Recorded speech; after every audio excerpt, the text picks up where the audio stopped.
ایمان پر فاطمہ یا الہی، ایمان پر فاطمہ یا الہی، ایمان پر فاطمہ یا الہی۔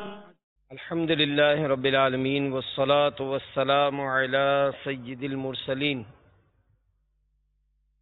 اما بعد فاعوذ باللہ من الشیطان الرجیم، بسم اللہ الرحمن الرحیم، الصلاة والسلام علیک یا رسول اللہ وعلی آلک وصحابک یا حبیب اللہ، الصلاة والسلام علیک یا نبی اللہ وعلی آلک وصحابک یا نور اللہ۔ فرمان مصطفیٰ صلی اللہ تعالی علیہ وآلہ وسلم، نیت المؤمن خیر من عملہ، مسلمان کی نیت اس کے عمل سے بہتر ہے۔ اللہ کی رضا کے لیے اور ثواب بڑھانے کے لیے آئیے کچھ اچھی اچھی نیتیں کر لیتے ہیں۔ رضا الہی کے لیے، حصول ثواب کے لیے، علم دین حاصل کرنے کے لیے بیان میں شریک رہوں گا۔ تعظیم علم دین کی خاطر جتنا ہو سکا دو زانوں بیٹھ کر خوب کان لگا کر توجہ کے ساتھ بیان سنوں گا۔ جو باتیں سنوں گا اسے یاد رکھوں گا، عمل کروں گا، دوسروں تک پہنچانے کی کوشش کروں گا۔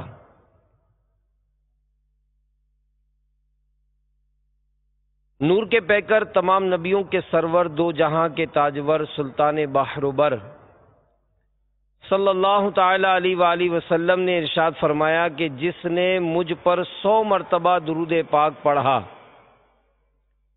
اللہ تعالیٰ اس کی دونوں آنکھوں کے درمیان لکھ دیتا ہے یہ نفاق اور جہنم کی آگ سے آزاد ہے، اور اسے بروز قیامت شہداء کے ساتھ رکھے گا۔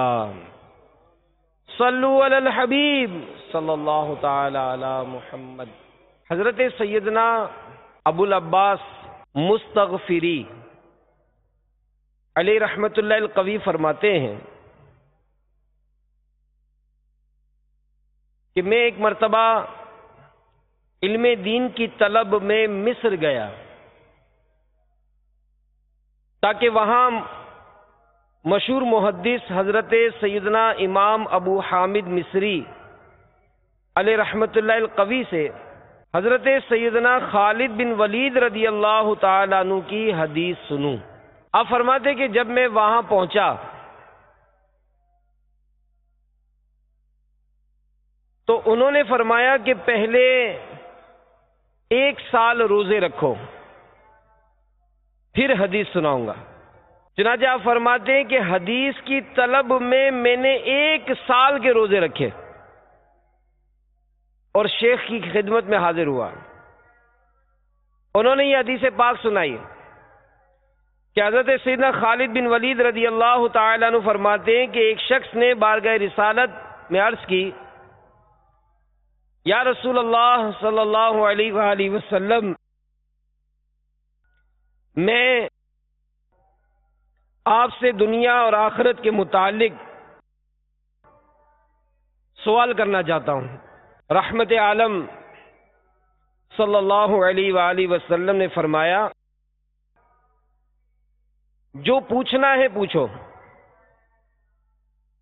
اس نے عرض کی کہ میں سب سے بڑا عالم بننا چاہتا ہوں۔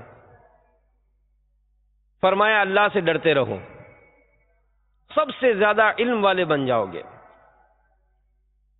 عرض کی میں سب سے زیادہ غنی بننا چاہتا ہوں۔ فرمایا قناعت اختیار کرو، سب سے زیادہ غنی بن جاؤ گے۔ عرض کی میں سب سے بہتر بننا چاہتا ہوں۔ فرمایا لوگوں میں سب سے بہتر وہ ہے جو لوگوں کو نفع پہنچاتا ہو، لہذا تم لوگوں کو نفع پہنچانے والے بن جاؤ۔ عرض کی سب سے زیادہ عدل کرنے والا بننا چاہتا ہوں۔ فرمایا لوگوں کے لیے بھی وہی پسند کرو جو اپنے لیے پسند کرتے ہو، سب سے بڑے عادل بن جاؤ گے۔ عرض کی اللہ عز و جل کا خاص بندہ بننا چاہتا ہوں۔ فرمایا اللہ کا کثرت سے ذکر کرو، اس کے خاص بندے بن جاؤ گے۔ عرض کی کہ میں محسنین میں شامل ہونا چاہتا ہوں۔ فرمایا اللہ عز و جل کی اس طرح عبادت کرو گویا تم اسے دیکھ رہے ہو، اگر تم اسے نہیں دیکھ سکتے تو وہ تمہیں ضرور دیکھ رہا ہے۔ عرض کی میں چاہتا ہوں کہ میرا ایمان کامل ہو جائے۔ فرمایا اپنے اخلاق اچھے کر لو، تمہارا ایمان کامل ہو جائے گا۔ عرض کی میں اللہ تعالیٰ کے فرما برداروں میں ہونا چاہتا ہوں۔ فرمایا اللہ عز و جل کے فرائض ادا کرو، اس کے فرما برداروں میں شامل ہو جاؤ گے۔ عرض کی میں گناہوں سے پاک و صاف ہو کر اللہ سے ملنا چاہتا ہوں۔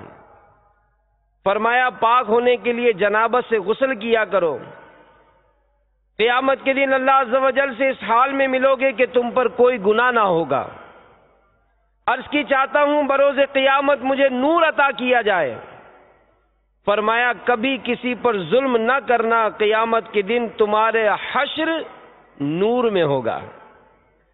عرض کی میں چاہتا ہوں کہ میرا رب مجھ پر رحم فرمائے۔ فرمایا اپنے آپ پر رحم کرو، مخلوق خدا پر رحم کرو، خالق کائنات عز و جل تم پر رحم فرمائے گا۔ عرض کی میں اپنے گناہوں میں کمی چاہتا ہوں۔ فرمایا اللہ عز و جل سے مغفرت طلب کیا کرو، تمہارے گناہ کم ہو جائیں گے۔ عرض کی میں لوگوں میں معزز ترین بننا چاہتا ہوں۔ فرمایا مخلوق سے اللہ کی شکایت نہ کیا کرو، لوگوں میں معزز ہو جاؤ گے۔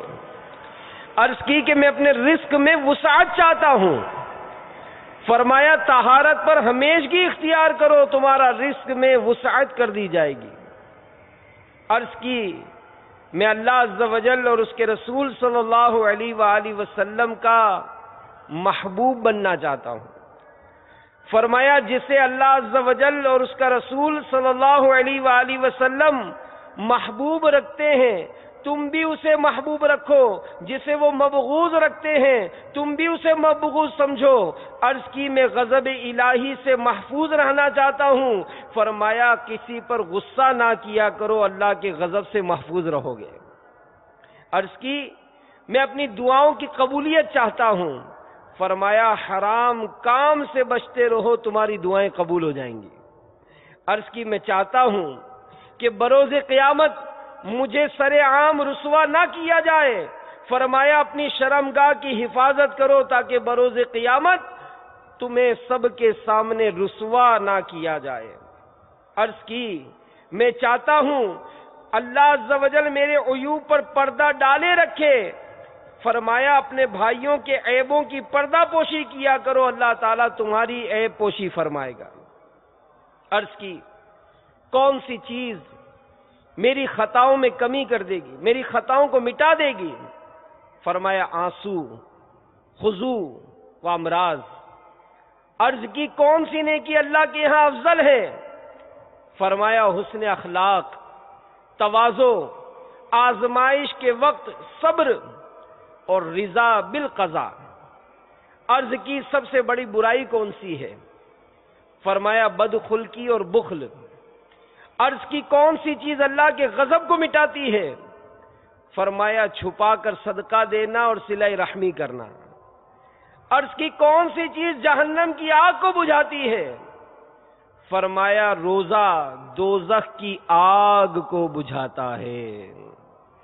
صلو علی الحبیب صلی اللہ تعالی علی محمد وعلی آلہ وصحبہ وبارک وسلم۔ تو اے میرے میٹھے میٹھے و پیارے پیارے اسلامی بھائیوں، ہم نے یہ مبارک حدیث سنی اور یقیناً اس میں ایک مسلمان کو کیسا ہونا چاہیے، گویا اس میں اوصاف بیان کیے گئے۔ یعنی یقیناً ہر کوئی چاہتا ہے کہ میں ایسا شخص بن جاؤں، ایک ایسا بندہ بن جاؤں کہ ایک ماڈل ہوتا ہے، ایک آئیڈیل شخص ہوتا ہے۔ ہمارے پیارے پیارے آقا صلی اللہ علیہ وآلہ وسلم کی یہ مبارک تعلیمات ہمیں ملی، اور یقیناً جو اپنی زندگی نیکی اور پرہیزگاری کے کاموں میں گزارے وہ اللہ عز و جل کا پسندیدہ بندہ بن جاتا ہے۔ جو تقوی اور پرہیزگاری اختیار کرے رب تعالیٰ کی اس پر خاص رحمتوں کا نزول ہوتا ہے، اور جو اہل تقوی ہے ان کے لیے جنت کا وعدہ ہے۔ چنانچہ اللہ رب العالمین عز و جل پارہ 26 سورہ قاف آیت نمبر 31 میں ارشاد فرماتا ہے وَأُزْلِفَتِ الْجَنَّةُ لِلْمُتَّقِينَ غَيْرَ بَعِيدٍ۔ میرے آقا اعلیٰ حضرت امام اہل سنت مولانا شاہ امام احمد رضا خان علیہ رحمت الرحمن کنز الایمان شریف میں اس کا ترجمہ کچھ یوں فرماتے ہیں کہ اور پاس لائی جائے گی جنت پرہیزگاروں کے، ان سے دور نہ ہوگی۔ کہ کاش اللہ تبارک و تعالی اپنے محبوب کریم صلی اللہ علیہ وآلہ وسلم کے صدقے ہمیں جنت عطا فرمائے، ہمیں جہنم کے عذاب سے بچائے کہ یہ سخت گرمی جہنم کی گرمی یاد دلاتی ہے، قیامت کی گرمی یاد دلاتی ہے کہ اس دنیا کی اس گرمی میں ہم سے رہنا دوبھر ہو جاتا ہے، تو قیامت کی گرمی کیسے برداشت ہوگی؟ اللہ ناراض ہوا، اس کے محبوب روٹھ گئے، اور معاذ اللہ اگر کسی کو جہنم میں ڈالا گیا تو جہنم کی سزا کیسے برداشت کر سکے گا؟ یا اللہ اپنے پیارے محبوب صلی اللہ علیہ وآلہ وسلم کے صدقے طفیل ہمیں لمحہ بھر بھی جہنم میں داخل نہ فرمانا۔ حضرت سیدنا ابن مسعود رضی اللہ تعالی عنہ سے روایت کہ نبی کریم صلی اللہ علیہ وآلہ وسلم یہ دعا مانگا کرتے تھے، اے میرے پروردگار عز و جل، میں تجھ سے ہدایت، تقوی، پاک دامنی اور تونگری کا سوال کرتا ہوں، بلا حساب ہو جنت میں داخلہ یا رب، بلا حساب ہو جنت میں داخلہ یا رب، پڑوس خلد میں سرور کا ہو عطا یا رب۔ میرے میٹھے میٹھے پیارے پیارے اسلامی بھائیوں، انسان یقیناً نیک عمل کرے گا جنت ملے گی، اور ہم سب بھی یہی چاہتے ہیں کہ ہم جنت میں جائیں، لیکن زندگی کا اگر محاسبہ کرتے ہیں، اپنی روزمرہ کے معاملات کو دیکھتے ہیں، تو افعال ہمارے کیا ایسے ہیں کہ ہم جنت میں جائیں گے؟ جنت میں جانے کے لیے ہمیں کیا کرنا پڑے گا؟ جنت میں جانے کے لیے ہمیں نیکیاں کرنی پڑیں گی، گناہوں سے بچنا پڑے گا۔ اور یہ جو بندہ کہتا ہے کہ یار کیا کرے، بچنا تو چاہتے ہیں لیکن شیطان ہم کو گناہوں میں مبتلا کر دیتا ہے، تو شیطان، نفس، ان کی شرارتوں کا شکار بندہ ہو جاتا ہے، اور یہ بندگی نفس، یعنی اس کی تعریف علماء نے لکھی کہ جائز و ناجائز کی پرواہ کیے بغیر نفس کا ہر حکم مان لینا، یہ بندگی نفس کہلاتا ہے۔ اللہ تبارک و تعالی قرآن پاک میں ارشاد فرماتا ہے وَأَمَّا مَنْ خَافَ مَقَامَ رَبِّهِ وَنَهَى النَّفْسَ عَنِ الْهَوَىٰ فَإِنَّ الْجَنَّةَ هِيَ الْمَأْوَىٰ۔ ترجمہ کنز الایمان کہ اور وہ جو اپنے رب کے حضور کھڑے ہونے سے ڈرا اور نفس کو خواہش سے روکا تو بے شک جنت ہی ٹھکانہ ہے۔ تو ہمیں ناجائز باتوں پر یہ نفس کی پیروی نہیں کرنی، ہمیں بچنا ہے، کیونکہ جو گناہوں سے بچ کر نیکی بھری زندگی گزارے، اپنا محاسبہ کرتا رہے، وہ سمجھدار ہے۔ حضرت سیدنا شداد بن اوس رضی اللہ تعالی عنہ روایت کرتے ہیں سرور عالم نور مجسم صلی اللہ علیہ وآلہ وسلم نے ارشاد فرمایا کہ سمجھدار وہ شخص ہے جو اپنا محاسبہ کرے اور آخرت کی بہتری کے لیے نیکیاں کرے، اور احمق وہ ہیں جو اپنے نفس کی خواہشات کی پیروی کرے اور اللہ تعالیٰ سے انعام آخرت کی امید رکھے۔ یعنی ہم اپنے اعمال پر جائزہ لیں۔ نمازوں کی پابندی نہیں ہے، جھوٹ ہم سے نہیں چھوٹتا ہے، حرام روزی کمانے سے ہم باز نہیں آتے، والدین کو ستانے سے ہم اپنے آپ کو نہیں بچاتے، رشتہ داروں سے قطعی رحمی ہماری ہوتی ہے، غصہ، چڑچڑاپن، دل آزاریاں، ظلم، چوری، دہشت گردی، نہ جانے کیسے کیسے افعال میں ہم دن بدن مبتلا ہوتے جا رہے ہیں، اور ہم امید رکھیں کہ ہم جنت میں چلے جائیں گے۔ میرے میٹھے میٹھے اسلامی بھائیوں، مدنی چینل کے ناظرین، یہ بندگی نفس یعنی جائز و ناجائز کی پرواہ کیے بغیر نفس کی ہر بات کو مان لینا یا اس پر عمل کر لینا نہایت ہی مہلک یعنی ہلاکت میں ڈالنے والا کام ہے۔ اس ضمن میں ایک بڑا عبرتناک واقعہ حکایت یہ سنتے چل رہے ہیں۔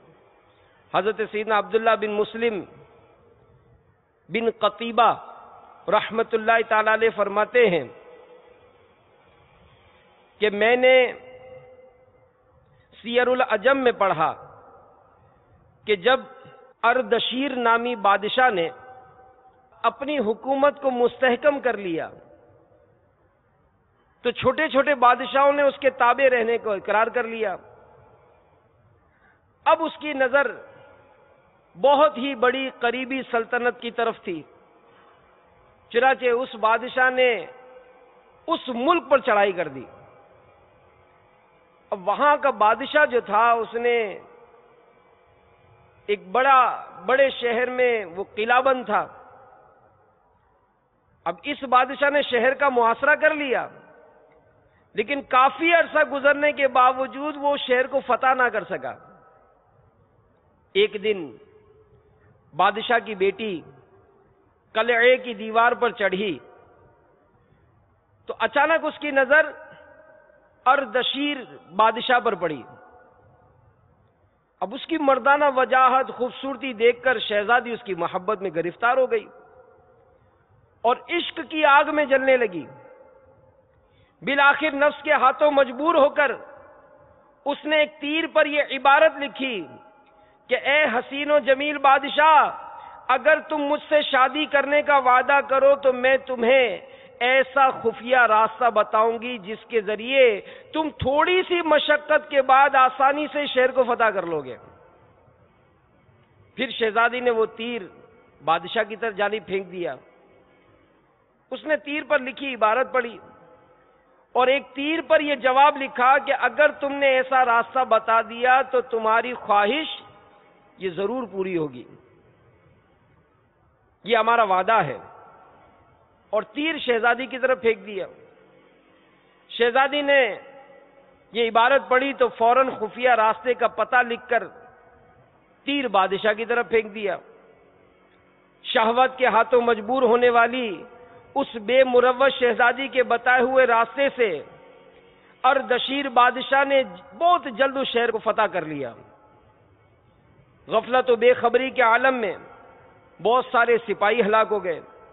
شہر کا بادشاہ یعنی اس شہزادی کا باپ وہ بھی قتل کر دیا گیا۔ حسب وعدہ اب بادشاہ نے شہزادی سے شادی کر لی۔ شہزادی کو نہ تو اپنے باپ کے قتل کا غم تھا، نہ ہی اپنے ملک کی بربادی کی پرواہ، بس اپنی نفسانی خواہش پور کے مطابق ہونے والی شادی پر وہ بہت خوش تھی۔ دن گزرتے رہے، اس کی خوشیوں میں اضافہ ہوتا رہا۔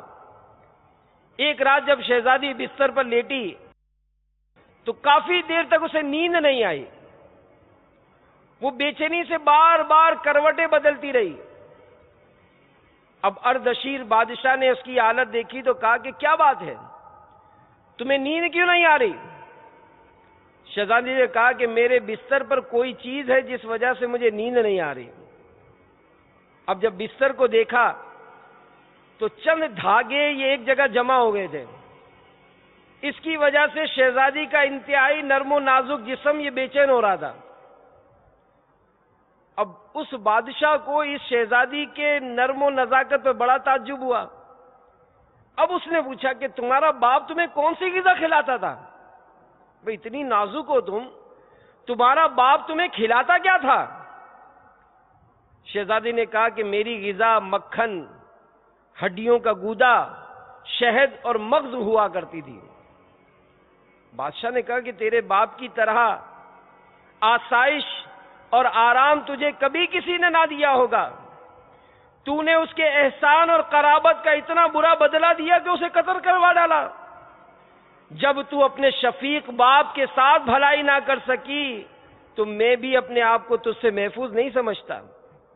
پھر اردشیر بادشاہ نے حکم دیا کہ اس کے سر کے بالوں کو طاقتور گھوڑوں کی دم سے باندھ کر گھوڑے کو تیزی سے دوڑایا جائے. چنانچہ حکم کی تعمیل ہوئی اور چند ہی لمحوں میں اس نفس پرست شہزادی کا جسم ٹکڑے ٹکڑے ہو گیا. تو میرے میٹھے میٹھے اور پیارے پیارے اسلامی بھائیوں، مدنی چینل کے ناظرین، یہ بندگی نفس کہ ہر جائز و ناجائز بات کی پرواہ کیے بغیر نفس کا حکم مان لینا، آج اگر ہم اپنا محاسبہ کریں تو یہ اس مرض میں مبتلا تو ہم نظر آتے ہیں، ہمیں انجام کی کوئی پرواہ نہیں ہوتی. تو علماء نے اس کے اسباب لکھے ہیں کہ آخر یہ بندگی نفس کی جو بیماری ہے یہ پیدا کیوں ہوتی ہے. تو اس کے 7 اسباب لکھے گئے، 7 اسباب ایسے کہ جس کے سبب یہ مرض پیدا ہوتا ہے. پہلا، بندگی نفس کا پہلا سبب اخلاص کی کمی ہوتی ہے، کیونکہ ریاکاری اور حب جاہ یعنی واہ واہ ہو جائے یہ نفس کی تسکین کا ذریعہ ہے. لہذا نفس کبھی نہیں چاہے گا کہ بندے کا عمل محض اللہ کے لیے ہو. اور آج اگر اس مرض کا آپریشن کیا جائے تو ہم اس میں مبتلا ہیں. نیکی کا کام اگرچہ ہم سے ہوتا نہیں ہے، لیکن چلیں کسی نے ترغیب دلا دی، کوئی کسی سے کوئی بات سمجھ میں آئی ہو، کسی طرح ہم نے کوئی اچھا سلوک کر لیا، تو اب ہماری خواہش ہوتی ہے کہ ہمارے نام کا ڈنکا بجے. مسجد کی تعمیر ہو رہی تھی، اگر ہم نے کچھ ماربل دے دیا، رنگ کرا دیا، پنکھے لگا دیے، اے سی لگوا دیا، کوئی ایسی سہولت فراہم کر دی، تو خواہش ہوتی ہے کہ امام صاحب ہمارے نام لے کر دعا کریں، ہمارے نام کی تختی لگائی جائے کہ فلاں فلاں سیٹھ صاحب نے یہ کام کیا ہے، فلاں فلاں صاحب نے یہ پنکھے لگا کر دیے ہیں، ان کے لیے دعائیں کی جاتی ہیں. خاندان میں اگر کسی کے ساتھ کوئی اچھی خیر خواہی ہوئی یا جناب کسی کے شادی کے معاملات میں تھوڑی مدد ہو گئی، تو اب یہ خواہش ہوتی ہے کہ پورے خاندان کو پتا چلے کہ ماں بدولت نے اس طرح سے جہیز لینے میں، اس طرح سے دعوت کے اہتمام میں حصہ لیا ہے. اب اس کا علاج کیا؟ اس کا علاج یہ کہ بندہ اپنے عمل میں اخلاص پیدا کرے اور مخلصین کی صحبت اختیار کرے. یعنی بندہ یہ ذہن بنائے کہ میں اپنا ہر کام جائز و نیک کام یا اللہ کی رضا کے لیے کروں.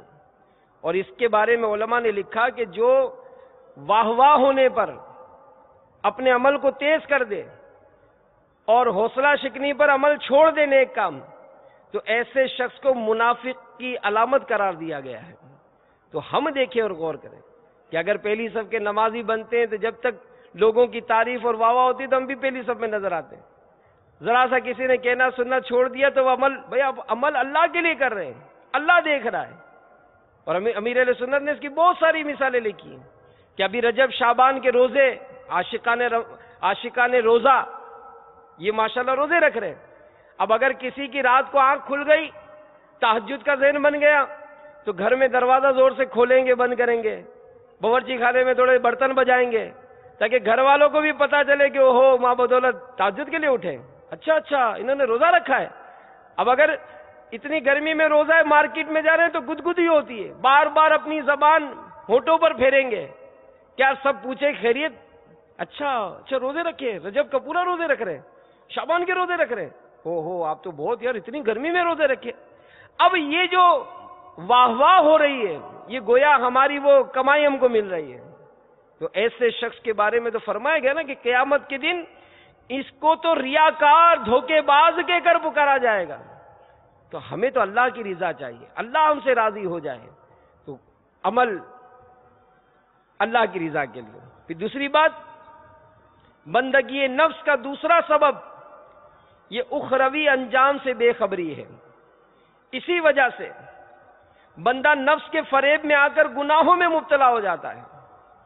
یعنی اگر بسا اوقات انسان سوچے، غور کرے کہ اگر میں نیکی کے کام کر رہا ہوں تو نفس ابھارتا ہے کہ یار ابھی تو جوان ہے یار، ابھی سے داڑھی رکھ لی، ابھی سے امامہ پہن لیا، جسے بعض بڑے بوڑھے کہتے ہیں نا، ابھی کیا نمازیں شروع کر دی، ابھی کیا داڑھی رکھ لی، حج پہ جانا جب داڑھی رکھ کے آنا، شادی ہو جائے اس کے بعد امامہ پہننا۔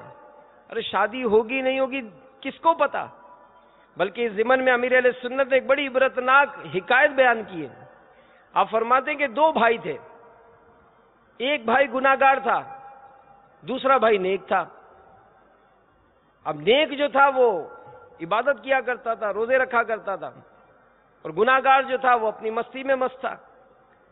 ایک دن شیطان نے اس نیکوکار کے دل میں بات ڈالی کہ تو ابھی اتنا جوان ہے اور تیری زندگی تو ابھی ہے 40-50 سال، اور تو نے تو ابھی کوئی دنیا ہی نہیں دیکھی، عیش کوشیاں ہی نہیں کی، اپنے بھائی کو دیکھ، یہ کیسا موج مستی میں اپنی زندگی گزار رہا ہے، تو تھوڑا تو بھی اس کے ساتھ بیٹھ، تو بھی دیکھ دنیا کیسی رنگین ہے، کچھ گناہوں کی لذت تو بھی حاصل کر، پھر توبہ کر لینا، پھر اللہ کی عبادت کر لینا۔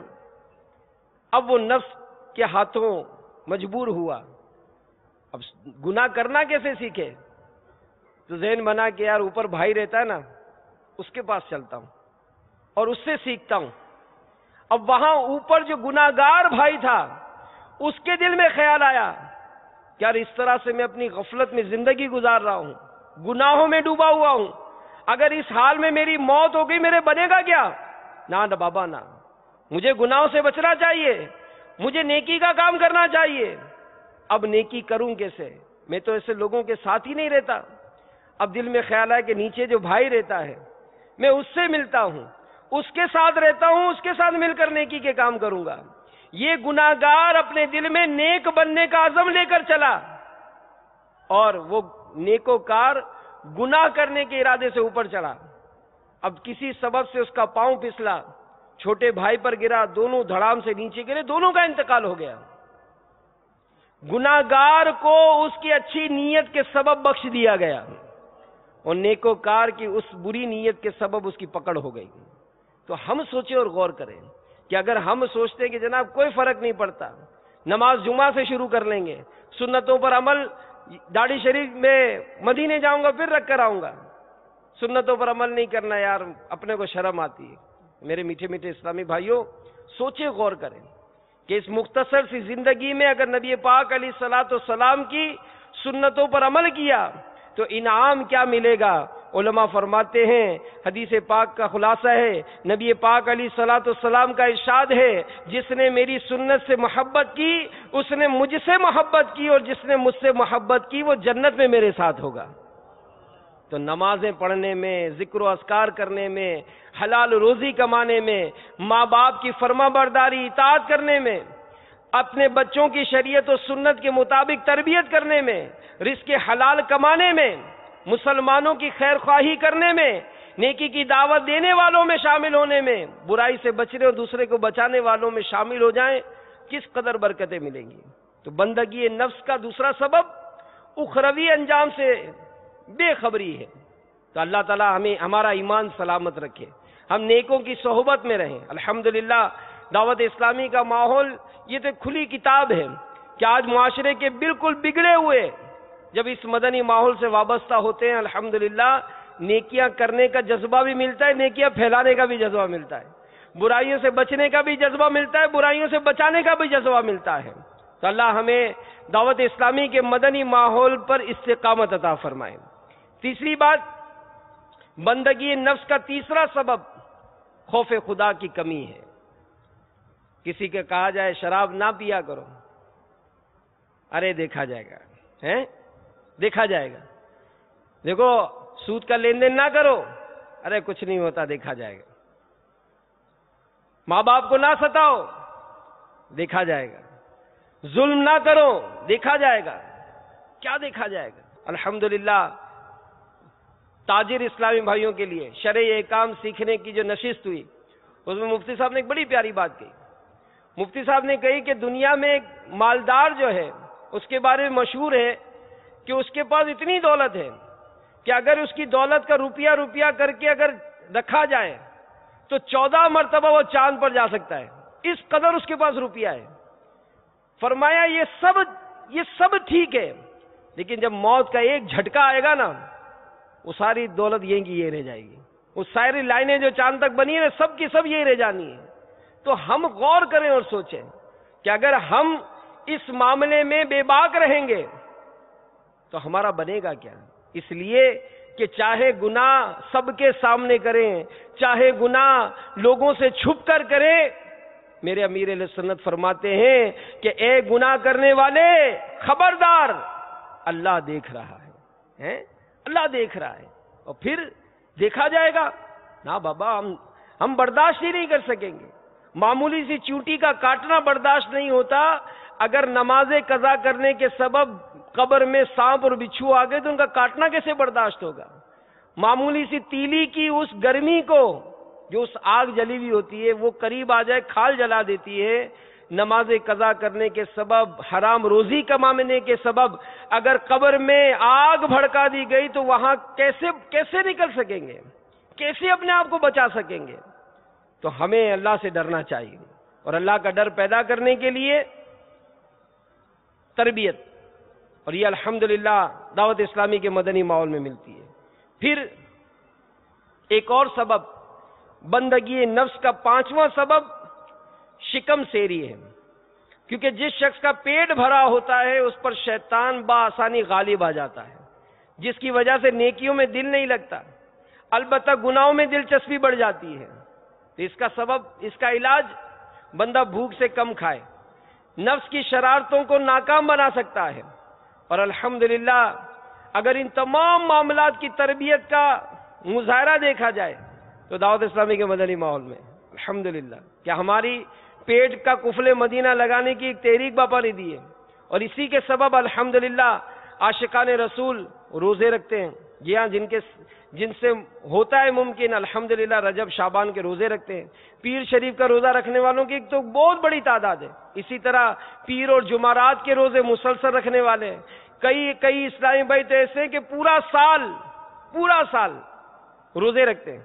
جی ہاں، مہینے میں 15 دن روزے، ایک دن روزہ ہوتا ہے ایک دن نہیں ہوتا، ایک دن روزہ ہوتا ہے ایک دن نہیں ہوتا۔ تو یہ نفلی روزوں کی مدنی تحریک ہے جو دعوت اسلامی کے شعبہ مدنی انعامات کے تحت، مجلس کے تحت الحمدللہ اس کی ترغیبات کا سلسلہ ہے۔ تو آپ بھی اس میں شامل ہو جائیں، اور وقتاً فوقتاً مدنی چینل پر اس مجلس کے تحت نمبر بھی جاری کیے جاتے ہیں کہ آپ اگر اس شعبے میں، اس تحریک میں شامل ہونا چاہتے ہیں نفلی روزوں کی، تو اپنا نمبر اس جگہ SMS کر دیں۔ انشاءاللہ وہ آپ کو اچھی باتیں، ترغیبات کا سلسلہ، آپ کی کارکردگی بنائیں گے، آپ کو مبارکباد پیش کریں گے، آپ کی حوصلہ افزائی ہوتی رہے گی، آپ کو تربیت ملتی رہے گی، تو انشاءاللہ عز و جل اس کی روحانیت، اس کی برکتیں حاصل ہوں گی۔ چھٹا سبب بندگی نفس کا، کہ نفس کی شرارتوں سے بے خبری ہے، کیونکہ جب دشمن کے حملے کا طریقہ کار ہی معلوم نہ ہو تو اسے بچنے کے لیے تدبیر کیسے ہو سکے گی؟ تو اس کا علاج یہ ہے کہ بندہ اپنے جس نفسانی خواہش میں اللہ کی نافرمانی کا کوئی ادنا سا بھی پہلو پائے اسے فوراً ترک کر دے۔ بد نگاہی کی عادت ہے، اسے بچتے نہیں ہیں، اس کے متعلق مطالعہ کریں۔ الحمدللہ امیر اہل سنت نے اپنی کتاب نیکی کی دعوت میں اس پہ بھرپور مضمون لکھا ہے، پردے کے بارے میں سوال جواب اس پہ بھرپور مضمون لکھا ہے، تاکہ اس میں ملنے والے عذابات سے اپنے آپ کو ڈرائے کہ آج اگر وقتی لذت حاصل کرنے کے لیے میں بد نگاہی کرتا ہوں، لیکن کیا اس کی سزا مجھ سے برداشت ہو سکے گی؟ میں نماز قضا کر رہا ہوں، نماز قضا کرنے پر جو سزا ملے گی کیا میں اس کو برداشت کر سکوں گا؟ میں جھوٹ بولتا ہوں، اس جھوٹ بولنے کے سبب علماء نے لکھا کہ اس کے جبڑوں کو چیرا جائے گا، کیا اس تکلیف کو میں برداشت کر سکوں گا؟ بابا میں نہیں کر سکوں گا۔ حرام روزی کمانے پر میدان قیامت میں مرد کو مارا جائے گا، یہاں تک کہ اس کے گوشت پوست سب جھڑ جائے گا، کیا اس تکلیف کو برداشت کر سکیں گے؟ نا بابا نہیں کر سکیں گے. تو جب نہیں کر سکیں گے تو پھر اپنے آپ کو ڈرائیں گے کہ اس وقتی طور پر لذت ملنے والی لذت بدنگاہی نہیں، میں اس سے باز آیا، میں جھوٹ نہیں بولوں گا، میں وعدہ خلافی نہیں کروں گا، میں مسلمان کی دل آزاری نہیں کروں گا، میں ماں باپ کو نہیں ستاؤں گا، اس لیے کہ جہنم میں ماں باپ کو ستانے والوں کو آگ کے شاخوں پر لٹکا کر ان کو کوڑوں سے مارا جا رہا ہوگا. کیسے برداشت ہوگا؟ تو اپنے آپ کو بھی ڈرائیں گے ہم، کیونکہ نفس کی ان شرارتوں کا جو مطلب سے بے خبری کہ کس کس طرح سے گناہوں میں مبتلا کرتا ہے. پھر 7واں سبب فرمایا گیا کہ بندگی نفس کا 7واں سبب اپنے معاملات زندگی کا احتساب نہ کرنے کی عادت ہے. یہ احساس ہی نہیں، یہ احساس نہیں کہ میں مرنے والا ہوں. جی ہاں، ہم اپنے بچوں کی سالگرہ کرتے ہیں، اپنی سالگرہ مناتے ہیں، تو امیر علیہ السلام فرماتے ہیں کہ سالگرہ کا مطلب کیا ہے؟ کبھی جانا ہے اس کو؟ یہ سال پر گرے لگ گئی، یہ سال پر گرے لگ گئی. گویا آپ اپنی زندگی کے اگر 50 سال گزارنے والے تھے اور آپ اپنی 30ویں سالگرہ منا رہے ہیں تو گویا 30 سال آپ کی زندگی کے کم ہو گئے.